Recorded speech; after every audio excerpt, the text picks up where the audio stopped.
Assalamualaikum warahmatullahi wabarakatuh. Alhamdulillah wassalatu wassalamu ala Rasulillah Sayyidina wa Maulana Muhammad ibni Abdillah wa ala alihi wa sahbihi wa man da'a bi da'watihi wastanna bi sunnatihi ila yaumil qiyamah. Bapak-bapak, ibu-ibu, alim ulama, cerdik pandai, tokoh masyarakat, hadirin hadirat, yang tua, yang muda, insyaallah semuanya Apa kabar Bapak Ibu? Sehat? Badan sehat? Kantung sehat? Sudah, aman sudah. Kita lanjutkan hadis ke-23 dari Muawiyah bin Abi Sufyan. Muawiyah ini sahabat Nabi yang pernah jadi khalifah.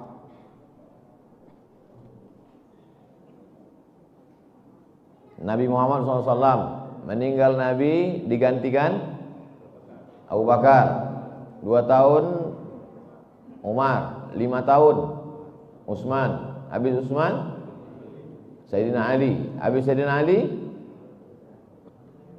Hasan 6 bulan, genap 40 tahun. Khilafatun nubuwah 40 sanah. Pemimpinan kekhalifahan itu kenabian 40 tahun. Nabi Muhammad 10 tahun, Abu Bakar, Umar, Utsman, Ali 30 tahun, kurang 6 bulan. Datang Sayyidina Hasan, anak Sayyidina Ali, pas 6 bulan. Dengan 6 bulan itu lengkaplah 40 tahun. Habis Sayyidina Hasan, masuk Muawiyah. Inilah periwayat hadis Muawiyah bin Abi Sufyan. Qala Rasulullah sallallahu alaihi wasallam, Rasulullah bersabda, "May yuridillahu bihi khairan yufaqqihhu fiddin."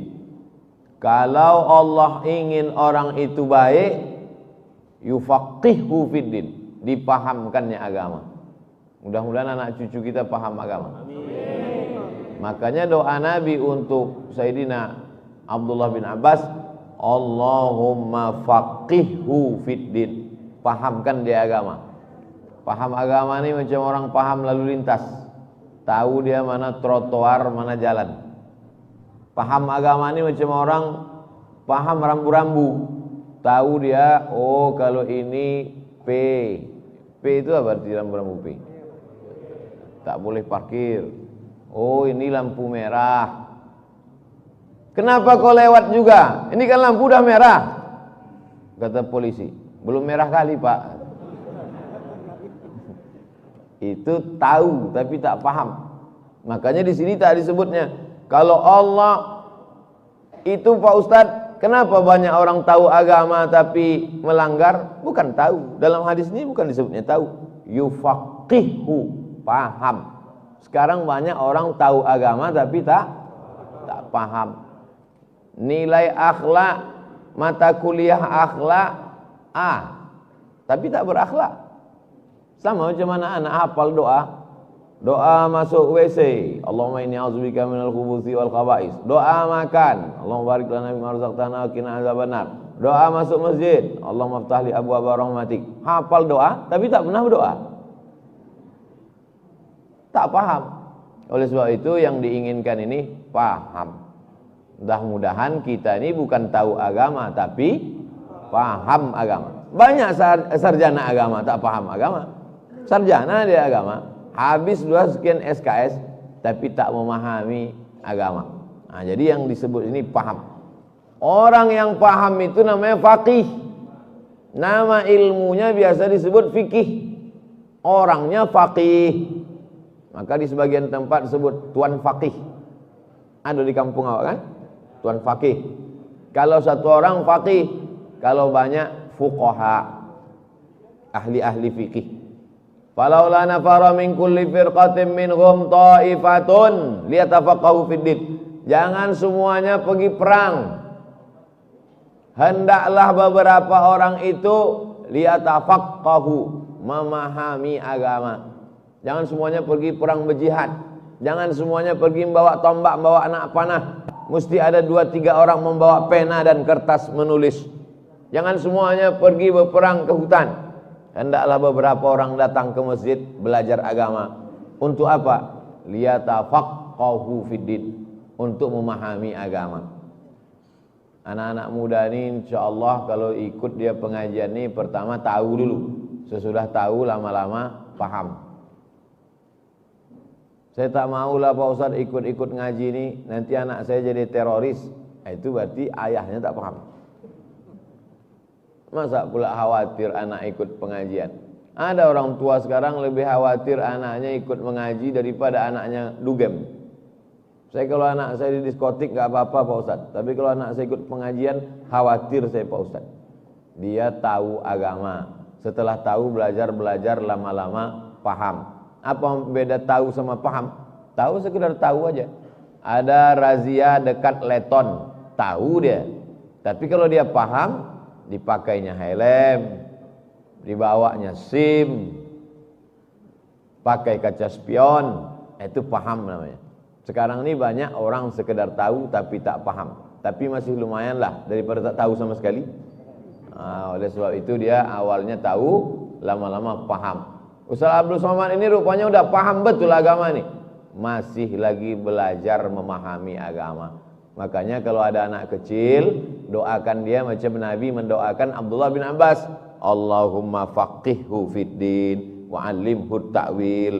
Saya kalau ada orang bawa anak kecil, Ustaz doakan anak saya ini Pak Ustaz, saya bacakan doa itu. Allahumma faqihhu fiddin, pahamkan dia agama, wa 'allimhu ta'wil. Karena mudah kita ngasih tahu orang yang paham agama, tahu dia mana halal haram.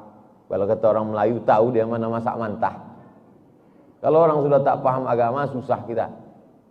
Hantam kromo, bantai saja, riba sudi. Masak mentah, habis. Kenapa kau makan ini? Ini kan haram. Yang haram aja payah buya. Oleh sebab itu maka dipahamkan anak-anak kita ini. Dari TK yang memahamkan agama. Masuk SD yang memahamkan agama. Masuk SMP yang memahamkan agama. Masuk SMA memahamkan agama. Masuk kuliah yang memahamkan agama. Walaupun dia fakultas sains teknologi, walaupun dia fakultas pertanian paper tapet, walaupun dia fakultas perikanan, tapi dia paham agama. Daripada dia sekolah agama tapi tak menjalankan agama. Lebih baik bajunya baju hakim, baju jaksa, baju polisi, baju tentara, tapi dia menolong agama, daripada dia pakai baju koko isinya hantu. Jelas kan? Muttafaqun alaih. Secara bahasa arti muttafaqun alaih disepakati. Secara istilah arti muttafaqun alaih, hadis ini ada dalam Sahih Bukhari, ada dalam Sahih Muslim. Kitab hadis Ahlus Sunnah wal Jamaah nomor 1 Sahih Bukhari, nomor 2 Sahih Muslim. Imam Bukhari itu dari Bukhara, Uzbekistan, bukan orang Arab. Muhammad bin Ismail bin Ibrahim bin Al-Mughirah bin Bardisbah. Bardisbah itu datuknya yang kelima, Majusi, mu'alaf, masuk Islam. Jadi kata ada alasan, kau kenapa tak hafal hadis? Aku bukan orang Arab. Imam Bukhari pun bukan orang Arab. Begitulah hebatnya Islam ini.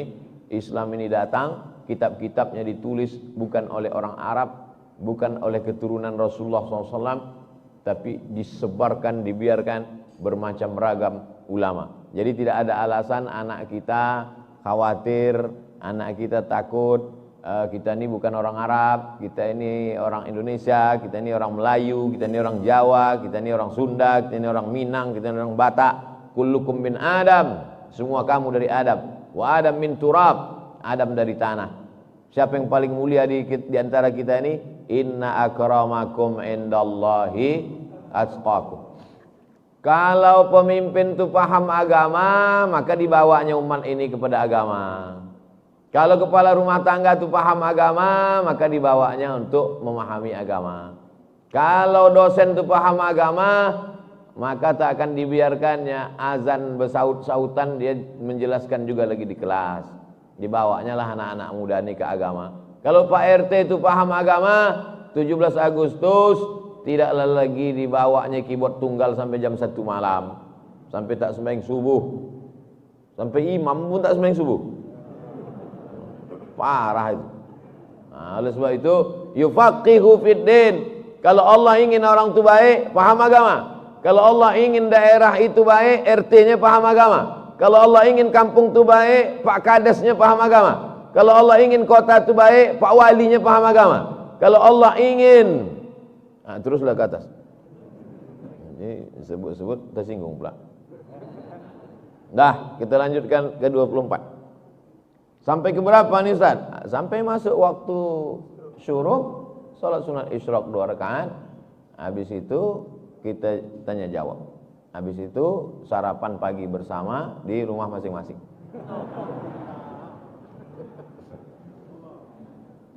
Kalau tak paham berarti belum faqihu fiddin. Hadis ke-24 dari Abu Hurairah, namanya Abdus Syams, hamba matahari. Di rawah Nabi namanya menjadi Abdurrahman. Ada di rumah ini nama orang hamba matahari? Tak ada. Kalau ada kita rawah jadi Abdurrahman. Rasulullah bersabda, "Man salaka tariqan," siapa yang lewat di suatu jalan, yaltamisu fihi ilman, mengambil ilmu dia di jalan itu, sahalallahu lahu bi tariqan ilal jannah, dimudahkan Allah jalannya menuju surga. Ini menunjukkan ilmu dalam Islam tak terbatas ruang kelas. Ilmu dalam Islam tak terbatas S1, S2, S3. Ilmu dalam Islam tak terbatas di majelis ilmu halaqah. Melewati suatu jalan, dapatnya ilmu di jalan itu, dimudahkan Allah jalan ke surga. Lewat dia di jembatan Leton, dapatnya ilmu di Leton. Ilmu apa dapat di Leton? Kira-kira ilmu apalah dapat di Leton? Yang pertama, kalau kita lewat di Leton itu dapat ilmu bahwa buatan Belanda lebih tahan dari buatan kita. Itu ilmu pertama. Jembatan awak berapa lama tak bisa dilalui, ya kan? Nampaknya Ustaz Somad ini pro Belanda nih. Kemudian dia lewat di jembatan, bahwa ada orang kaya di seberang sana, ada orang miskin di seberang sini. Si kaya tak kenal si miskin tak tahu si kaya. Maka mesti ada jembatan yang menghubungkan antara si kaya dan miskin. Ada orang kaya saking bingungnya tak tahu mau kemana, dibuangnya baju 3 lemari tak berpakai ini. Ada yang miskin saking malunya keluar rumah, asal dijahit celana ini kuyak balik, asal dijahit kuyak balik, rupanya lapuk. Tak tahu ke pintu rumah orang kaya mana mau diketuk. Maka mesti ada jembatan antara yang kaya dan miskin ini. Namanya jembatan Yayasan Tabung Wakaf Umat. Bukan Leton juga lagi. Belajar dari jembatan. Jadi kita ini kalau berjalan itu yang disebut orang awak alam takambang menjadi. Jadi berguru enggak sama orang. Bapak kenapa tak pernah ikut pengajian Ustaz Abdul Somad? Ambo guru ambo indak urang, alam takambang menjadi guru. Somad itu kulik-kulik kitab saya. Sama orang belajar juga, tapi kita belajar kepada alam. Menengok pokok kayu, akarnya tunggal sampai ke ujung bumi, pucuknya naik ke atas, orang bernaung di bawah daunnya, buahnya manis dimakan orang. Akarnya menahan tanah hingga tak longsor. Maka belajar dari pokok kayu. Man salaka tariqan, siapa yang melewati suatu jalan, yaltamisu fihi ilman, bisa dia mengambil ilmu di jalan itu, sahalallahu lahu bihi tariqan ilal jannah, dimudahkan Allah jalannya menuju surga. Maka semua yang datang subuh ini, yang dari Panam, yang dari Rumbai, yang dari Kulim, yang dari Simpang Bingung, Simpang Raya rumah makan juga. Dari Ujung Batu, dari Duri, dimudahkan Allah jalannya menuju surga. Sampailah saya ke Yogyakarta. Sampai Yogyakarta dibawalah ke rumah Pangeran Diponegoro. Kaya rupanya Pangeran Diponegoro tuh. Macam komplek. Sampailah di rumah Joglo, rumah Jawa, Pas di tiangnya itu di bawah, yang bawa saya Ustadz Salim Afilah. Salim Afilah yang ganteng tuh. Ditunjuknya lah tiang. Ustadz Somad tengok tiang nih. Ya, di bawah tuh. Coba Ustadz tengok ukiran apa di bawah nih. Coba Ustadz tengok baik-baik. Ukiran buah apa di bawah nih? Buah salak. Buah salak nih saya bilang. Ah iya salak. Kenapa buah salak di bawah tiang nih? Kenapa buah salak? Orang Jawa nih penuh filosofi Ustadz. Dan disitulah kombinasi antara Islam dan Jawa. Jadi dulu kiai-kiai Jawa itu berdakwahnya melalui ukiran. Dibuatnya buah salak di bawah. Kenapa salak? Man salaka thariqan. Ini salak. Man salaka thariqan, siapa yang salaka bahasa Arabnya jalan. Dicari buah yang mirip dengan bahasa Arab. Ini bunyinya supaya cepat anak-anak itu menghafal. Maka setiap dia menengok tiang itu ke bawah, man salaka salak. Oh, buah apa ini? Buah salak. Man salaka thariqan. Suruhnya saya nengok ke atas. Coba Ustaz tengok ke atas. Saya tengok, ada pula ukiran buah. Buah apa itu, Pak? Coba Ustaz tengok baik-baik. Kira-kira buah apa itu? Ukiran kayu jati. Buah nanas saya bilang. Ah itu betul. Itu diambil dari Qul a'udzu birabbin nas. Nah itu sanad saya bersambung ke Ustadz Salim Afilah. Nah, jadi bagaimana dakwah itu tidak hanya ceramah, tapi dakwah itu jadi ukiran-ukiran itu pun, pemilihan buah itu pun ternyata dakwah. Gara-gara dakwah kiai-kiai yang santun dan lembut itulah maka Jawa itu bisa Islam. Jadi orang Jawa kan lembut. Pripun kaparipa api, bukan macam kita di sini. Itu makanya kadang kalau saya ceramah itu kejut-kejut orang tuh. Tapi orang tuh paham, nih dari Sumatera ini banyak gunung, angin kencang kata dia. Itu maka suaranya kuat. Man salaka tariqan, siapa yang melewati suatu jalan, yaltamisu fihi ilman, mengambil ilmu dia di jalan itu, maka pandangannya bukan sekedar pandangan sekali lalu, tapi memandang dengan penuh pelajaran. Apa iktibar yang bisa kita ambil? Makanya selalu pesan khatib, fa'tabiru ya ulil absar. Ambillah pelajaran. Fa'tabiru artinya ambillah pelajaran. Ya ulil orang absar, orang yang punya pandangan, bukan punya mata. Banyak orang punya mata tak bisa memandang. Tapi yang disuruh ini adalah ambillah pelajaran wahai orang punya pandangan. Itu hadisnya ada dalam Sahih Muslim. Hadis ke-25 dari Abu Hurairah juga. Iza mata ibnu Adam.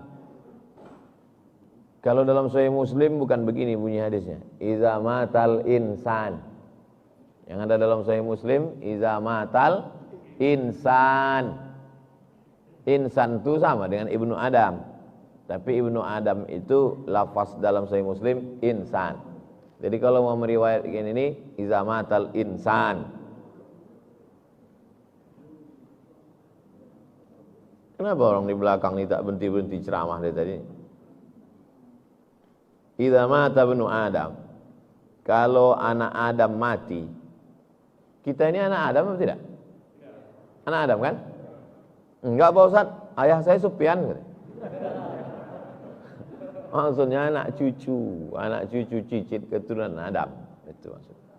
Iza mata ibnu Adam, kalau anak cucu cicit Adam ini mati, inqata'a amaluhu, putuslah amalnya, illa min salasin, kecuali 3. Apalah yang mengalir? Shadaqatun jariyah. Sedekah jariyah. Ini yang mewakafkan menara tadi. Itu gambar menaranya. Oh, berapa meter tingginya?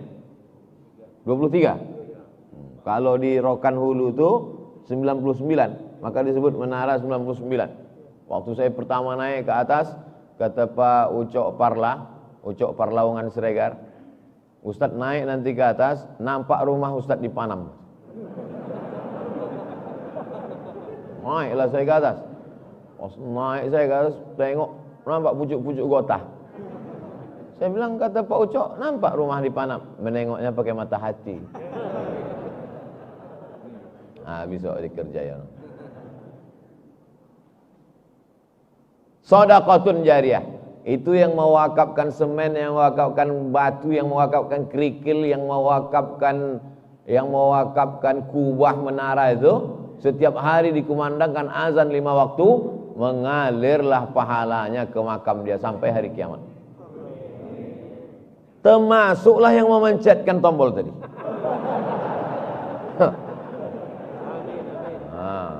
Nampaknya banyak yang tak setuju. Saya tak ada minta, panitia yang ngasih. Kemarin di PLN Palembang, saya juga mencet. Pemencetan tombol katanya. Berdua sama GM, General Manager PLN. Sebelum tangan bapak itu sampai, terpecit saya duluan, berbunyi. Ini rasa-rasa berdosa saya. Habis itu saya, mohon maaf pak, katanya. Iya tak apa-apa, katanya. Tangan saya sampai duluan. Itu sebetulnya secara simbolis saja menara. Sebelah mana menara nih? Kanan. Udah siap? Belum lagi? Oh. Agak-agak. Kita doakan menara ini cepat siap. Nah, yang ada semen, kasih. Kirim. Di bawahnya tempat wudhu. Bagus. Naik ke atas. Yang tua jangan naik, nanti sakit. Shadaqatun jariyah. Yang kedua, kami ini tak kaya Pak Ustadz, duit tak ada untuk ngasih semen. Ilmun yuntafa'u bih. Ilmu juga mengalir sampai mati. Kami ini bukan Ustadz, bukan LCMA, bukan Ustadz MDI. Kami ini bukan alim ulama. Ibu mengajar anak sebelum tidur malam, bismika Allahumma ahya wa amut. Ibu ajar anak a'aba, taba, batata, batasa, sasasa. Ibu ajarkan anak, mengalir pahalanya. Saya belajar alif di atas alif, di bawah alif, depan u, sama orang tua saya. Sampai hatam Quran. Jadi setiap saya ngisi pengajian di mana-mana, mengalir pahalanya. Tidak mesti menjadi LCMA, doktor, PhD, profesor, almarhum. 3. Waladun salihun yad'ulah. Anak yang soleh. Kalau dapat 3-tiganya alhamdulillah. Kaya, rajin sedekah, ilmu, anaknya soleh, dapat 3-tiga. Saya tak kaya Pak Ustaz, berilmu pun tidak Pak Ustaz. Anak ada 3 Pak Ustaz. Cuma anak itu sekarang, yang pertama sakau. La ilaha illallah Muhammad Rasulullah. Jadi sengaja dikasih Allah Ta'ala 3 nih, supaya kita ada pilihan. Andai tak ada anak, banyak-banyak sedekah. Andai tak bisa sedekah, banyak-banyak pula dibalik. Aku nanti bangga, kata Nabi, mukatsirum bikum bainal umam. Aku nanti bangga di akhirat, umatku paling banyak.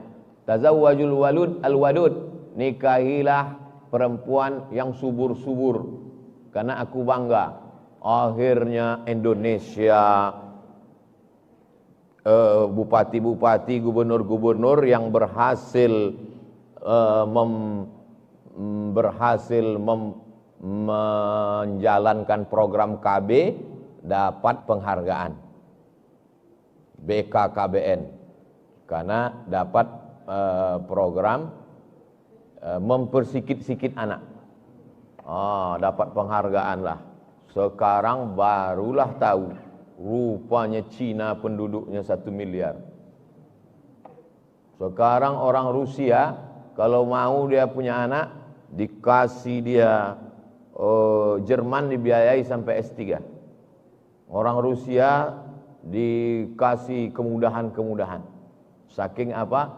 Saking kan banyaknya. Dan Indonesia banyak sekali lah tanah kosong yang tidak bisa digarap saking kurangnya manusia. Apalagi kita di Pulau Sumatera.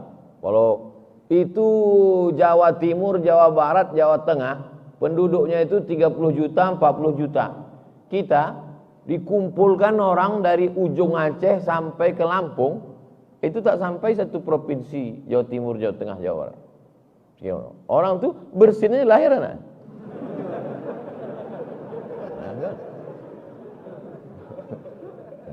Oleh sebab itu maka jadi anaknya soleh, rezekinya melimpah ruah, ilmunya bermanfaat, maka mengalirlah dia. Gara-gara inilah sebagian orang tak mau tahlil. Gara-gara hadis nih. Kau kenapa tak tahlil di rumah si anu? Sudah putus Pak Ustaz. Iza matal ibnu Adam inqata'a. Kalau mana Adam sudah mati, maka putus. Hadisnya sahih. Hadisnya sahih. Yang mendengarnya bongak. Yang dimaksud putus itu amal dia putus. Ini Ibnu Adam.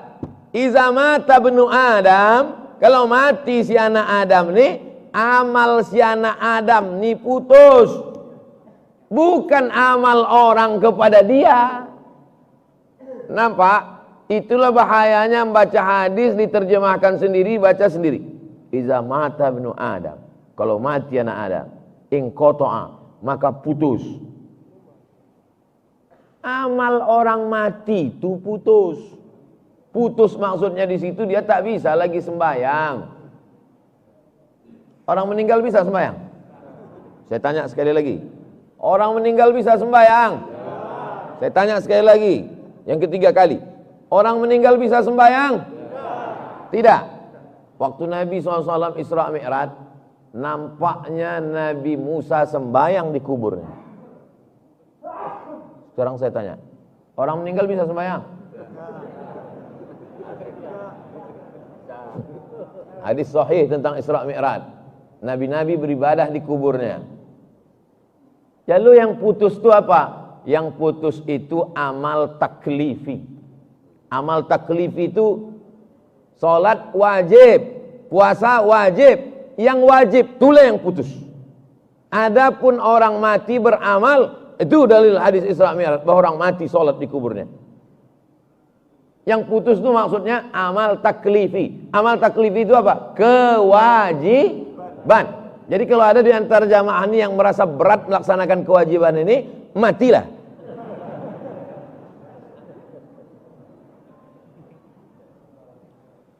Iza matal insan, kalau si insan ini mati, maka putuslah amal taklifinya. Tak wajib lagi sembahyang, tak wajib lagi puasa, tak wajib lagi haji, tak wajib lagi.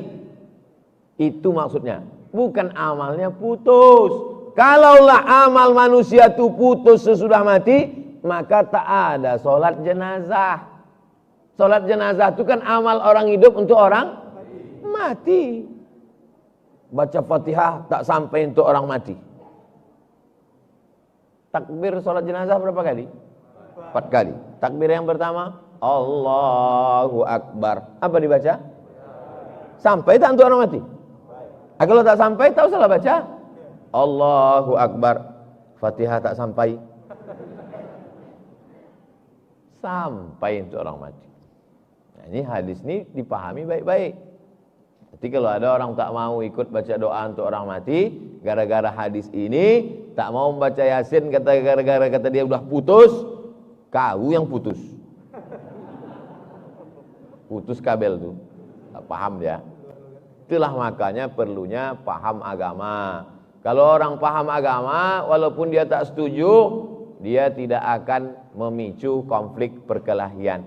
Kenapa? Karena dia tahu ini pendapat bukan satu, tapi banyak pendapat para ulama. Hadis ke-26 dari Abu Umamah. Zukira ri Rasulillah SAW rajulani. Ada 2 orang. Ahaduhuma abidun. Yang satu ini ahli ibadah. Wal akharu alimun. Yang satu banyak ilmu. Manusia ini memang begitu. Ada yang ilmunya banyak. Seminar semana, seminar sini, ceramah sana, ceramah sini. Sembahyang 2 rakaat. Yang ini tak ada ceramah, tak ada seminar. Tapi sholat duhanya 8 rakaat. Tahajud malamnya banyak. khatam Qur'annya banyak. Kita ini dalam hidup ini pilih dua. Kau mau jadi alimun atau abidun. Jangan syaitonun. Yang satu alimun, yang satu abidun. Apa kata Nabi SAW? Fadlul alimi alal abidi ka fadli ala adnakum. Mana yang lebih utama? Orang berilmu atau ahli ibadah? Nih, Nabi menjawab. Yang berilmu ini lebih utama daripada yang ahli ibadah ini, seperti lebihnya aku daripada orang yang di bawah-bawah aku. Tapi jangan gara-gara ini asik pengajian lalu tak sembahyang. Asik pengajian Ustaz Muardi datang, pengajian Ustaz Saidul Amin datang, pengajian Ustaz Zul Hendri datang. Pas ditanya orang, kau kenapa tak pernah sembahyang duha? Yang alim lebih utama daripada yang ahli ibadah. Itu namanya bukan mencari kebenaran, itu mencari pembenaran. Kita belajar ini bukan mencari pembenaran. Qala Rasulullah, apa kata Nabi? Innallaha wa malaikatahu, sesungguhnya Allah, malaikat-malaikat, wa halas samawati wal ar, makhluk-makhluk yang ada di langit, yang ada di bumi, hatta namlah fi hujuriha, sampai semut-semut yang ada di lubang tanah, semut-semut yang ada di sarang, wa hattal hud, sampai ikan-ikan, la yusallun, mereka semuanya berdoa ala muallimin nas al khair, untuk orang-orang yang mengajarkan agama. Semut dalam sarang, ikan dalam kolam, semuanya berdoa untuk orang yang mengajarkan agama. Semut-semut yang ada di celah-celah rumah ibu, di dapur-dapur ibu itu, ikan-ikan mahal yang ada di akuarium bapak, semuanya mendoakan orang yang mengajarkan agama dengan ikhlas. Doakan Abdul Somad supaya mengajar ini ikhlas. Supaya kalau dia ikhlas, ikan-ikan yang di akuarium bapak itu, yang harganya mahal itu, seekornya sampai 50 juta, bahkan ada yang menang juara koi di Jepang tuh sampai 1 miliar, mulutnya begini-gini dari pagi sampai petang. Akuariumnya dia yang beli, listriknya dia yang bayar, makanannya pula ulat Jerman, harganya mahal, dari pagi sampai malam begini-gini ikan itu di akuarium. Yang didoakannya siapa? Bukan yang punya akuarium. Apa kata ikan tuh? Allah marham Abdul Somad, Allah marham Abdul Somad, Allah marham. Bukan kata saya, kata hadis nih. Tak ada di situ Abdul Somad, kata dia, muallimin nas al khair. Muallim, orang yang mengajar, nas manusia, khair kebaikan, orang yang mengajar manusia kebaikan. Saya terjemahkan Abdul Somad, salah. Oh salah, berhenti saya. Akhrajahu Tirmidzi, hadis ini ada dalam Sunan Tirmidzi, wa sahhahahu, kata Imam Tirmidzi hadisnya sahih. Percaya Bapak Ibu semut itu bercakap? Yang tak percaya semut bercakap angkat tangan. Biar tak kami sholatkan jenazahnya. Loh, kok tiba-tiba Ustadz mengungkit masalah sholat jenazah? Nabi Sulaiman menahan pasukan bala tentaranya. Kata Nabi Sulaiman, hai bala tentara, jangan kalian berjalan dulu. Kenapa? Kata tentara, karena ku dengar panglima semut sedang berkata kepada pasukan semut, udkhulu masakinakum, hai semut-semut, masuklah kalian ke sarang, supaya pasukan Sulaiman tak memijak perut kalian. Makanya dalam Quran ada satu surat namanya surat An-Namal. An-Namal artinya sumut. Jadi kalau ada yang tak percaya semut bicara, berarti dia ingkar kepada Al-Qur'an. Orang yang ingkar pada Quran berarti kah? Jelas hubungannya dengan sholat jenazah tadi? Dah. Untung tak angkat tangan. Oleh sebab itu maka tak boleh kita membunuh semut. Semut di rumah saya mengganggu Pak Ustadz. Uqtulul aswadaini fis shalah, bunuhlah dua yang hitam waktu kau sedang sholat. Yang pertama thu'ban, ular. Yang kedua akrab, kalajengking. Itu dalil boleh membunuh.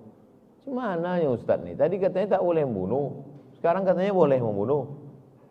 Semut tak boleh bunuh karena semut berdoa. Ular sama kalajengking boleh dibunuh karena ular kalajengking mengganggu. Maka ilatnya kalau dia mengganggu boleh dibunuh, tapi bunuhnya sekali. Jangan marah sama semut, cabut kakinya satu. Tangkapnya semua, diambilnya jepitan-jepitan dokter rumah sakit. Tak pula dicabut, buat tekilir aja dulu katanya. Tak boleh. Tak boleh menyiksa. Kita lanjutkan hadis ke-27 dari Abu Musa al-Ash'ari radhiyallahu an. Rasulullah bersabda, "Mathalu ma ba'athani Allahu bihi minal huda wal ilmi kamathali ghaisin asaba ardan fakanat biha ta'ifatun tayyibatun qabilatil ma'a wa ambatatil kala'a wal usbal katsira wa kana minha ajadibu amsakat al ma'a fa nafa'a Allahu biha an-nasa fasharibu minha wa saqaw wa zara'u wa asaba ta'ifatan ukhra minha innama hiya qi'anun la tumsikuma wa la tumbitu kala'an fadzalika mathalu man faquha fi dinillahi ta'ala wa nafa'ahu ma ba'athani Allahu bihi fa'alima wa 'allama wa mathalu ma lam yarfa'u bidzalika ra'san wa lam yaqbal hudan wa lam yaqbal hudallahi alladzi ursiltu bihi muttafaqun alaih." Hadisnya panjang. Kalau saya terjemahkan satu-satu tak nyambung. Jadi mengajar ini sama macam mengasih makan bayi.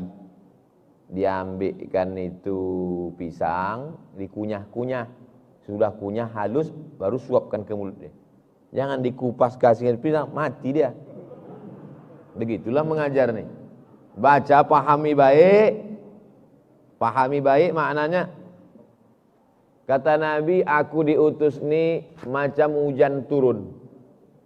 Hujan turun, tanah ini terbagi tiga. Yang pertama turun hujan, tumbuh tanam-tanaman.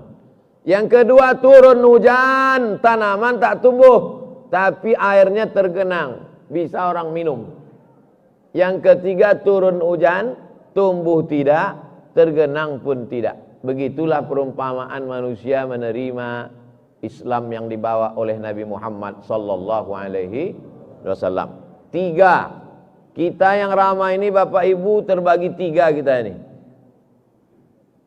Turun hujan, tumbuhlah buah kelapa, dimakanlah buahnya kelapa muda.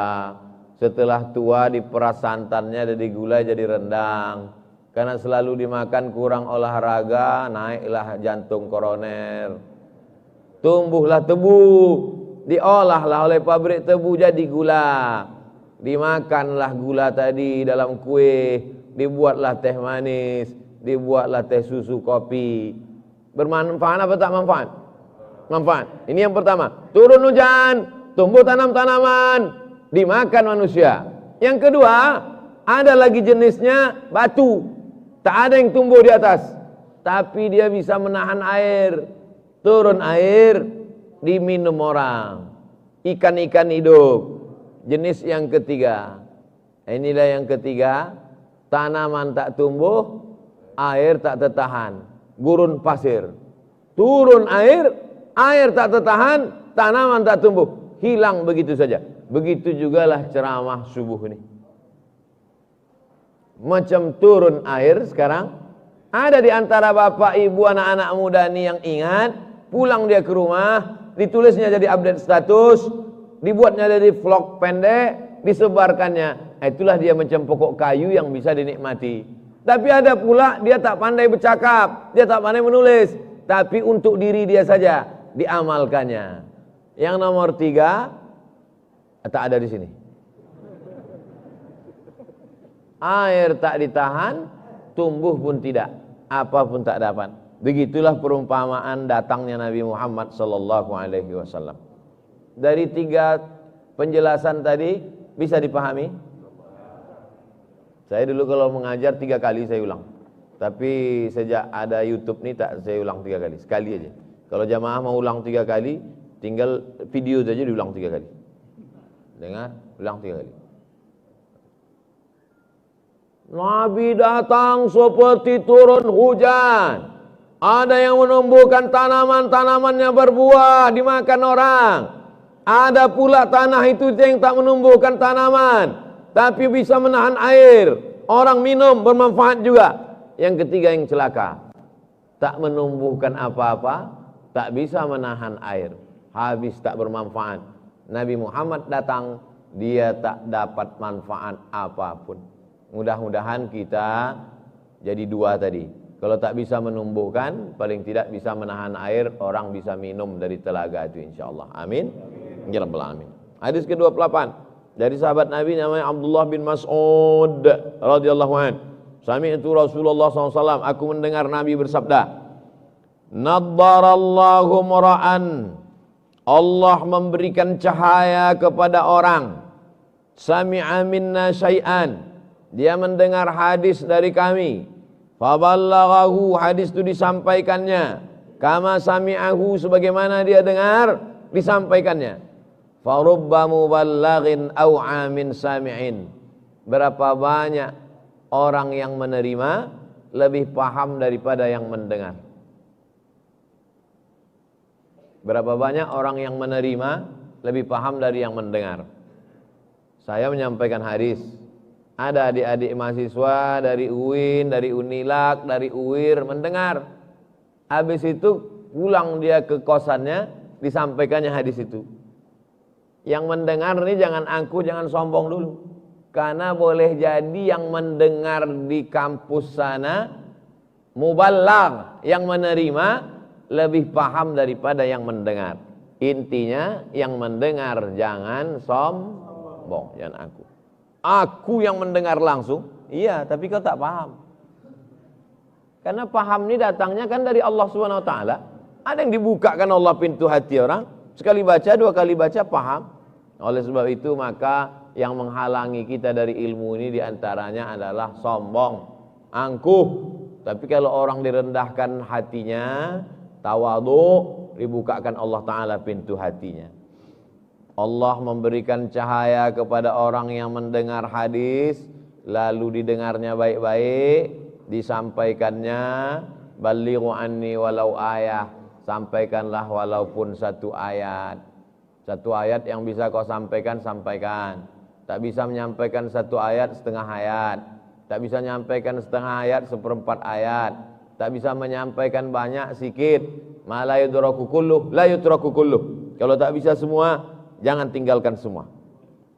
Dalam hadis lain, rahimallahu mura'an, Allah memberikan rahmat. Dalam hadis lain, naddarallahu mura'an, Allah memberikan cahaya. Apa maksud memberikan cahaya itu Pak Ustaz? Arti memberikan cahaya, bisa dia membedakan antara yang hak dengan yang batil. Sekarang ini barulah bisa saya membedakan mana rumah kuning, mana rumah putih. Barulah nampak saya ada baleho 3 warna di situ, merah, kuning, hijau. Barulah nampak saya di luar tuh rupanya ada. Tadi nampak saya tadi penampakan saya tadi di luar jendela ini macam penuh jamaah tadi. Rupanya tak ada. Tadi nampak saya sampai gitu macam orang berbaju putih bertelekong-telekong banyak. Kenapa? Kenapa bisa tak nampak dengan jelas? Karena tak ada cahaya. Setelah terbit matahari barulah nampak. Rupanya tak nampak tadi itu bukan orang, motor rupanya. Man qara'a surat Al-Kahfi yaumal Jum'ah, siapa yang baca surat Al-Kahfi hari Jumat, sore Jumat, malam Jumat, Allah Allahu min nur, diberikan Allah Ta'ala dia cahaya. Cahaya apa? Kenapa sikit-sikit cahaya? Marilah kita bersyukur kepada Allah karena sudah mengeluarkan kita dari kegelapan kepada cahaya. Yang dimaksud cahaya ini apa? Cahaya iman. Supaya nanti jangan karena cahaya lalu kemudian diartikannya cahaya itu zahir. Kebetulan Ustadz ini hitam. Katanya cahaya, tapi muka Ustadz itu tak bercahaya. Bukan itu maksudnya. Cahaya bisa membedakan antara yang hak dengan yang batil. Saya bisa membedakan mana orang, mana tiang karena mata atau karena cahaya? Karena cahaya. Ini orang, ini tiang. Sampai tak tersipak kita kepala orang. Itu bukan karena mata, tapi karena cahaya. Siapa yang tak percaya, datang nanti malam kemari jam 12 malam, matikan semua lampu ini, buka mata buku lebar-lebar. Kalau bisa kau menengok mana tiang, mana orang, potong telinga di sebelah. Kita bisa melihat bukan karena mata, tapi karena cahaya. Cahaya itulah yang diberikan Allah. Maksudnya bisa kita membedakan mana baik, mana buruk. Bisa dia membedakan mana beras raskin, mana beras dia. Sekarang banyak pegawai tak tahu membedakan mana beras raskin, mana beras dia. Dimakannya beras raskin tuh, dicucinya pakai pemutih.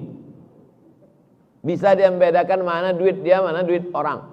Sekarang banyak orang tak bisa membedakan. Asal nampaknya duit dia.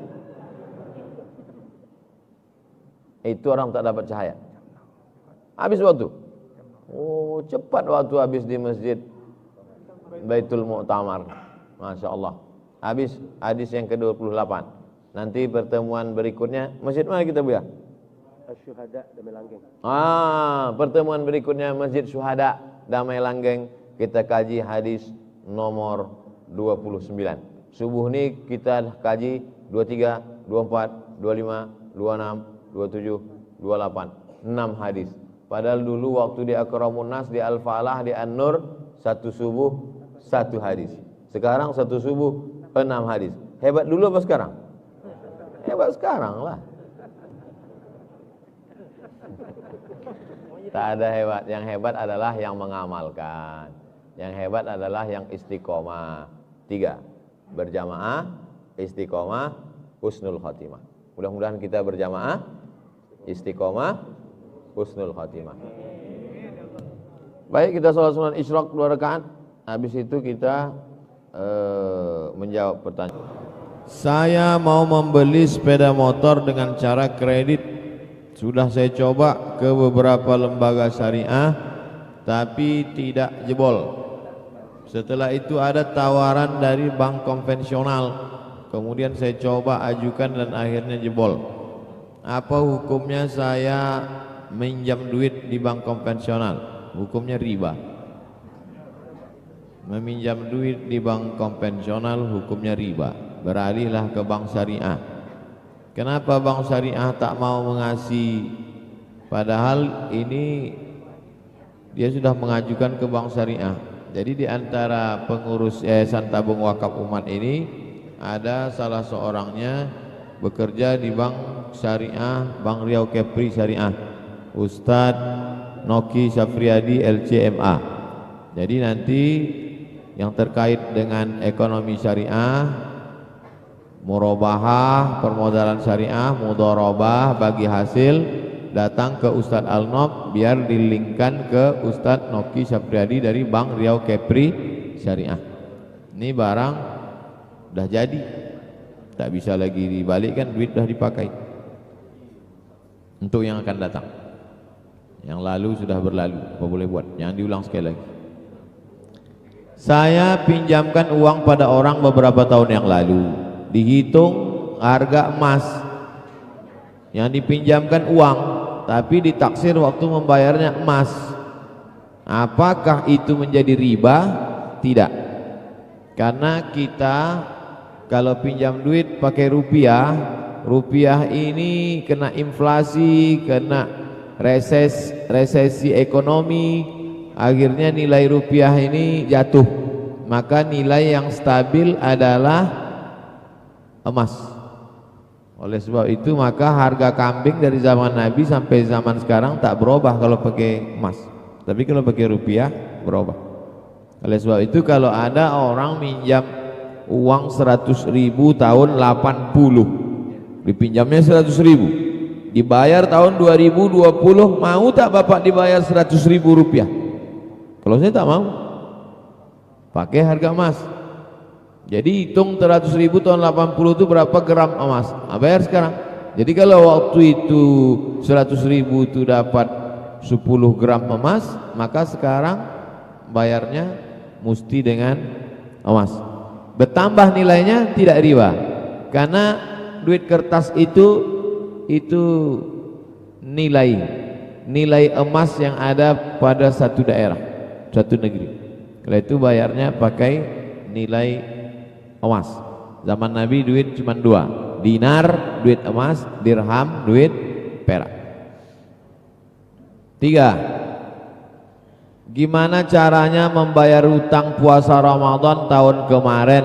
Sedang saya selalu puasa sunat Senin Kamis. Mana yang didulukan? Niat puasanya qadha pada hari Senin, besok hari Ahad. Ahad malam Senin niat nawaitu sauma qadha Ramadan, aku berniat puasa qadha Ramadan lillahi ta'ala, dilaksanakan hari Senin, maka qadhanya lunas dan otomatis dapat pahala puasa Senin. Tapi kalau niatnya puasa sunat tak dapat qadha. Nanti di bulan Syawal niat lagi qadha 6 hari, maka qadhanya lunas, dapat pahala puasa sunat Syawal. Asyura niat puasa qadha. Ini bagi ibu-ibu yang banyak utang qadha, karena dia untuk satu anak itu 90 hari tak puasa. Tahun pertama 30 hari mengandung, tahun kedua 30 hari menyusukan, tahun ketiga 30 hari menyusukan, karena menyusukan anak 2 tahun. Tahun keempat mau mengqadha, adiknya menyusul. Jadi ibu-ibu banyak utang puasa. Cara mengqadha puasanya begitu: Senin Kamis, atau nanti di bulan Syawal 6 hari, di bulan Muharram Asyura 3 hari. Nah, itu sekaligus niatnya niat qadha. Dalam kehidupan ini kita hidup berdampingan antara manusia dan makhluk gaib. Bukan makhluk gaib, jin maksudnya. Gaib itu tak datang. Kalau datang hadir. Makanya kalau di kelas dipanggil Abdul Samad, hadir. Fulan, gaib. Gaib artinya absen, tak ada dia, tak hadir. Namun ketika makhluk gaib melakukan gangguan dari hal kecil hingga menampakkan wujudnya, sedikitnya banyak kami terkejut, banyak kami takut. Bagaimana Pak Ustadz cara membentengi diri agar tak takut dan membuat mereka para makhluk tersebut melemah bahkan hilang? Saya udah 43 tahun umur saya, belum pernah nampak hantu lagi.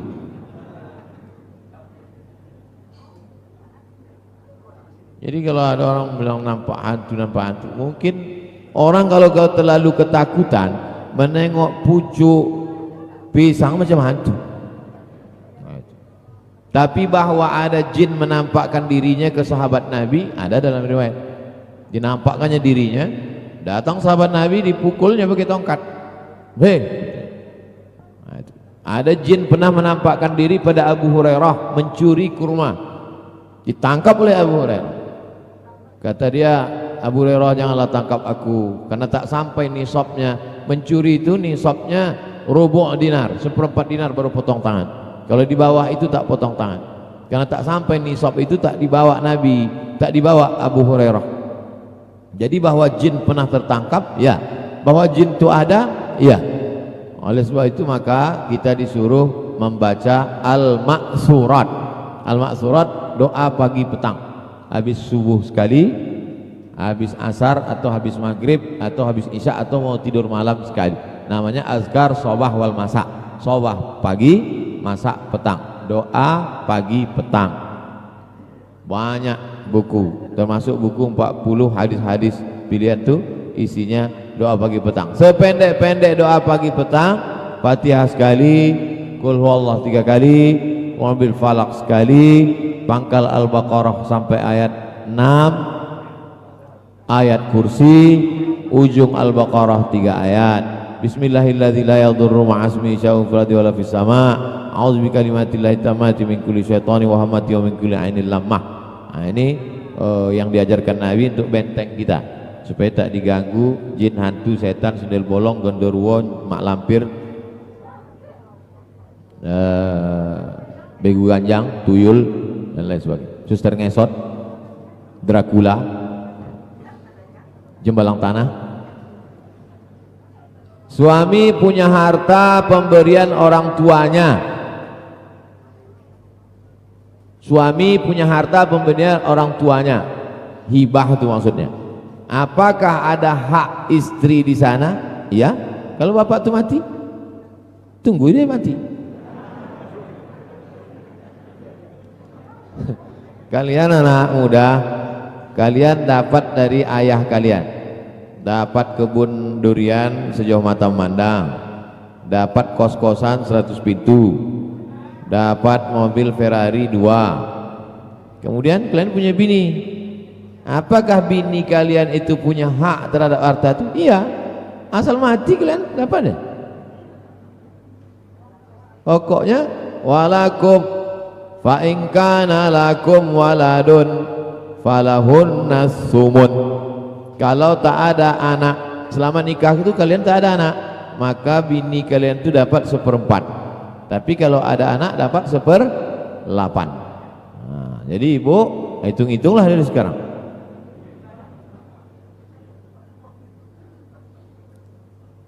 Semoga Ustadz selalu sehat dan panjang umur. Amin. Sedikit ingin pencerahan dari Ustadz. Banyak pun tak apa-apa.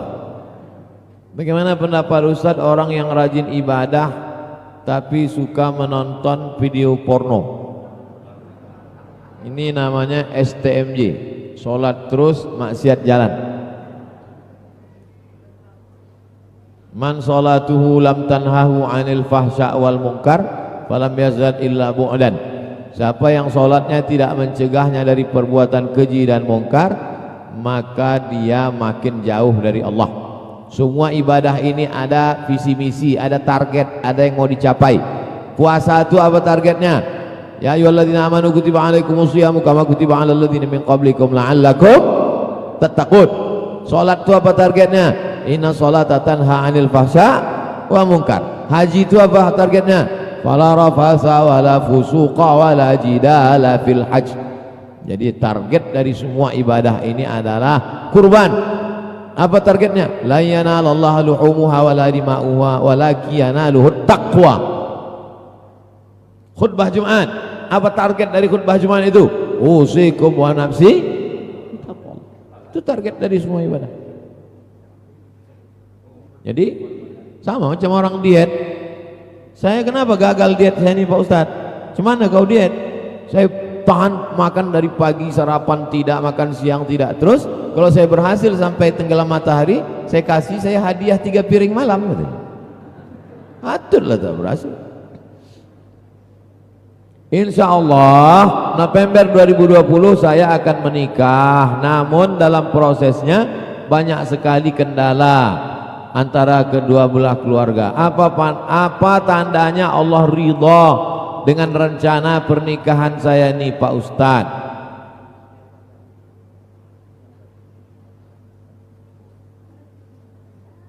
Tawakal itu amal hati, amal badan ini ikhtiar. Jangan salah pasang. Kau kenapa tak bergerak? Aku sudah tawakal. Tawakal itu amal hati. Amal badan ini bergerak, berikhtiar. Hatimu bertawakal pada Allah. Kau yakin bahwa kalau memang sudah ditetapkan Allah dia punya engkau, tak akan diambil. Rezeki musang tak akan dimakan harimau. Kalau rezeki musang itu dimakan harimau, udah lama musang itu punah macam dinosaurus. Paham cerita ini kan? Rezeki musang tak akan diambil harimau. Kalau sudah ditetapkan Allah untuk engkau, alimtu anna rizqi la ya'khudhu ghairi fatma'anna qalbi. Aku tahu bahwa rezekiku tak akan dimakan orang lain, maka hatiku pun menjadi tenang. Itu kerja hati, tapi ada usaha dan ikhtiar. Berusaha engkau mendekati bapaknya, maknya, neneknya, datuknya, RT RW, mengurus suratnya dan lain sebagainya. Kalau sudah diurus semuanya tidak juga, berarti ada yang lebih indah disiapkan Allah untuk engkau yang lain. Kita senantiasa husnuzon kepada Allah Subhanahu wa taala. Husnuzon kepada Allah Subhanahu wa taala. Jadi jangan pula gara-gara ini lalu pergi ke jembatan Leton.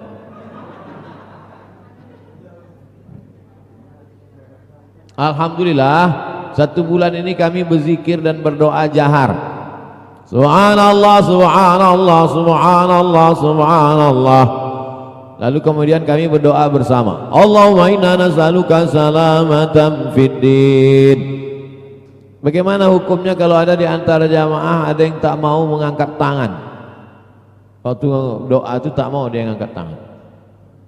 Berdoa ini 2. Berdoa ini 3. Yang pertama mengangkat tangan, mengusap. Mengangkat tangan, mengusap. Yang kedua mengangkat tangan, tidak mengusap. Yang ketiga tidak mengangkat tangan. Jadi ada doa tak mengangkat tangan. Ustadz, saya pakai mengangkat tangan dan mengusap. Saya kalau ada orang doa, saya angkat tangan saya. Kenapa Ustadz angkat tangan Ustadz? Karena innallaha hayyun karimun. Allah itu maha hidup, Allah itu maha karim. Karim artinya dermawan. Allah itu maha dermawan.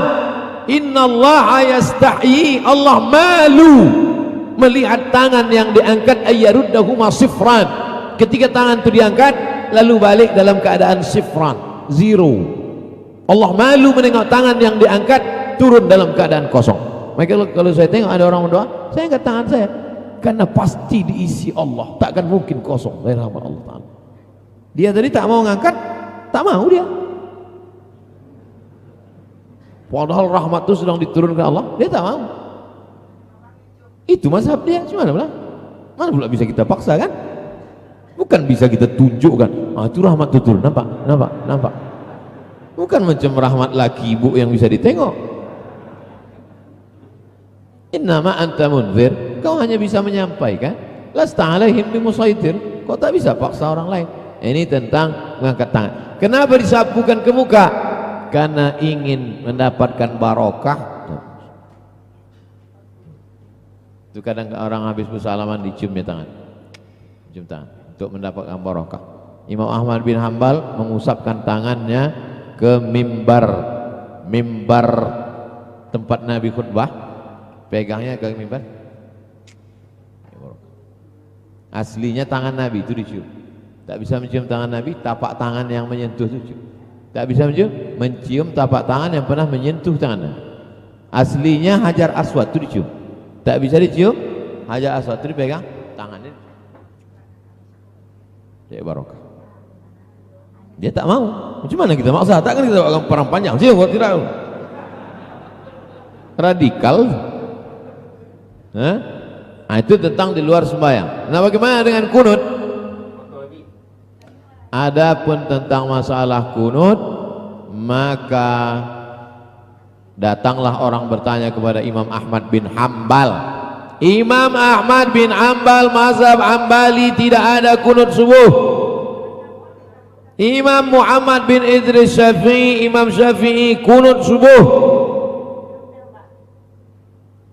Datang orang bertanya kepada Imam Ahmad bin Hambal, wahai Imam Ahmad bin Hambal, bagaimana kalau aku sholat subuh, imamnya bermazhab Syafi'i, apakah aku ikut engkau tak baca kunut atau aku ikut kunut? Kata Imam Ahmad bin Hambal, pendiri mazhab Hambali, kalau imammu bermazhab Syafi'i baca kunut, angkat tanganmu dan ucapkan amin. Itu Imam Ahmad bin Hambal tuh, yang jenderal bintang 5-nya itu. Tiba-tiba ada yang di Pekanbaru ini yang kopral-kopral baru masuk mengatakan tak mau mengangkat tangan. Ini Ahmad bin Hambal nih. Meninggal Imam Syafi'i di Mesir tahun 204. Imam Ahmad bin Hambal masih hidup di Baghdad sampai 241. Hampir lebih 30 tahun dia hidup. Apa kata Imam Ahmad bin Hambal Hambali, walaupun mereka berbeda pendapat tentang kunut subuh? Da'autu lis-Syafi'i fi salati, kudoakan Syafi'i dalam salatku 40 sana, 40 tahun. 40 tahun kudoakan Syafi'i dalam sholatku. Nih yang jenderal bintang 5 nih mendoakan Syafi'i yang kunut subuh 40 tahun dalam sholatnya. Doanya Rabbi firli wali walidayya wali Muhammad bin Idris Asy-Syafi'i. Tiba-tiba sekarang hanya karena kunut subuh, jangankan mendoakan, menengok pun tak mau, ditegur pun batang hidung tak menyaut. La ilah, musibah. La taj'al musibatana fi dinina. Jangan jadikan musibah kami dalam masalah agama. Musibah sakit, Covid bahaya, tapi ada yang lebih bahaya adalah musibah agama. Jadi kalau imam baca kunut subuh, ikut kita amin kan? Allahumma hadina fi man hadain. Amin. Ini kadang orang inilah hebatnya kerja setan. Benci menengok orang berbeda pendapat. Kunut subuh tak mau ikut, tapi panjat pinang mau. Padahal kunut subuh itu bukan bid'ah. Kalau kunut subuh itu bid'ah, masuk neraka jahanam lah Imam Syafi'i. Kalau tak ada Imam Syafi'i, tak ada ilmu usul fikih. Jangan tanyalah seluruh ulama di dunia ini, siapa yang pertama kali membuat ilmu usul fikih secara terstruktur sistematis?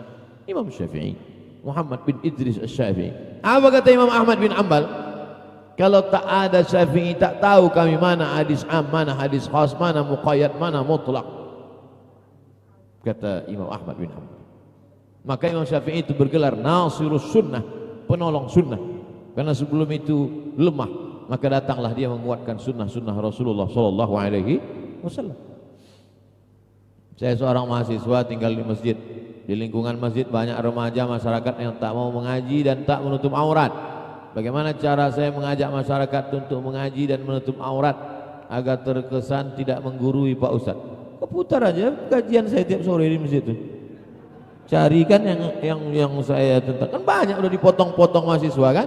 Ini termasuk mahasiswa tak kreatif juga ini. Begitu banyaknya lah ceramah saya yang udah dipotong-potong. La yadkhulul jannata dayyus. Tak masuk surga dayyus. Alladzi la yagharu ala maharimihi. Yang tidak ada rasa cemburu kepada mahramnya. Serak-serak ceramah, putarkan situ. Buatkan grup mereka. Bapak Ibu jamaah kita buat grup ya. Buat grup, share video-video saya. Mau dicaci makinya saya tak apa-apa. Saya ini udah masak kena caci maki ini. Malah kalau tak ada mencaci maki, heran pula saya kok tak ada yang caci maki ya. Kalian adik-adik mahasiswa kena bully itu berat. Kau tak akan sanggup Dilan, itu cukup saya saja.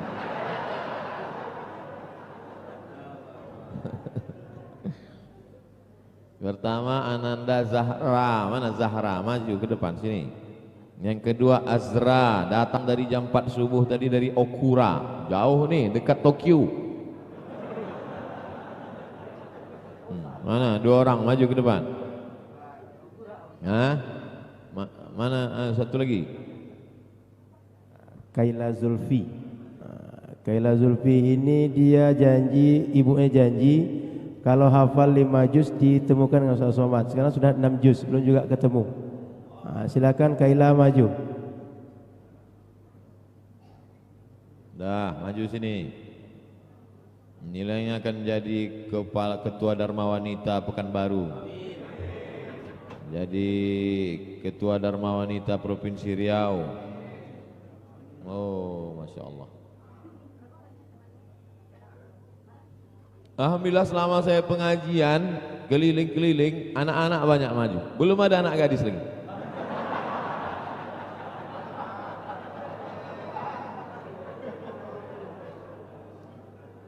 Masya Allah. Siapa namanya? Azra. Ini. Oh. Tak sesuai sama lukisannya. Lukisan baju kuning, ini merah.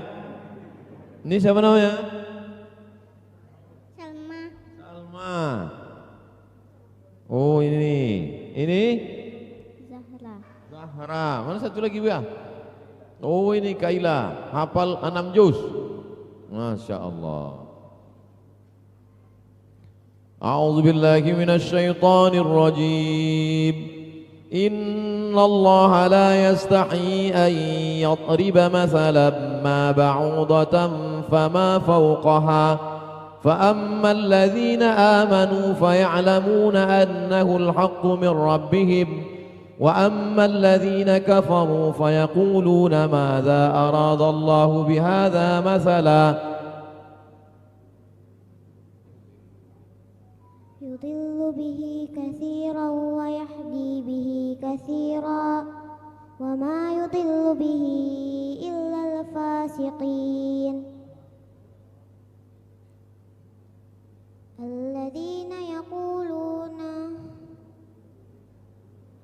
الذين ينقضون عهد الله من بعد ميثاقه ويقطعون ما أمر الله به أن يوصل ويفسدون في الأرض أولئك هم الخاسرون صدق الله العظيم. اللهم ارحمنا بالقرآن Allahumma ja'al abna'ana wa banatina min huffazil Qur'an. Jadikan anak-anak kami menjadi penghafal Qur'an. Allahumma faqihhum fid din, dalamkan ilmu agamanya ya Allah. Warzuqhum fahmal mursalin, berikan pemahaman yang benar ya Allah. Allahumma ja'alhum min warathati anbiya'ika, jadikan mereka menjadi para alim ulama yang mencerahkan umat ini ya Allah. Allahumma hafazhum min kulli su' wa syar, jaga anak-anak kami dari perbuatan maksiat, perbuatan yang tercela ya Allah. Allahumma dafa'ana al-ghala wal waba wal fahsya wal riba wal zina wal munkar. Selamatkan negeri ini dari malapetaka, bencana, musibah, perbuatan keji dan munkar. Allahumma khtim lana bi husnil khatimah wa la takhtim alaina bi su'il khatimah. Wa sallallahu ala sayyidina Muhammad wa ala alihi wa sahbihi wasallam walhamdulillahi rabbil alamin. Taqabbalallahu minkum.